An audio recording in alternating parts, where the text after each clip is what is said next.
Un jeu normand plus violent que le rugby. Les premières traces écrites de la choule, la variante normande de la soule, remontent au XIIe siècle. Mais ses origines sont probablement encore plus anciennes, liées à des rites païens et des fêtes saisonnières. La choule était un jeu de balle collectif qui opposait les hommes de villages voisins.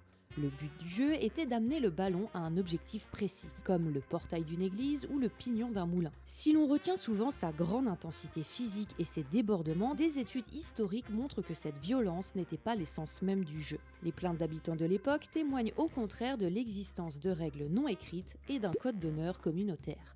La brutalité était alors considérée comme une transgression et non comme la norme. La choule était avant tout une distraction, pratiquée par les paysans durant l'automne et l'hiver lorsqu'il n'y avait pas de récolte. Ce jeu collectif permettait de briser la routine, de renforcer les liens entre les villages et d'offrir une forme de divertissement. Malgré les nombreuses interdictions royales et parlementaires qui craignaient des révoltes populaires, la choule n'a jamais totalement disparu. Preuve de son importance culturelle, le jeu a continué d'être pratiqué en secret dans les campagnes les plus reculées et parfois même jusqu'à la Seconde Guerre mondiale dans certaines régions de Normandie. Aujourd'hui, cet héritage est mis à l'honneur. La choule a été ressuscitée, notamment en Normandie et en Picardie, où elle est de nouveau jouée.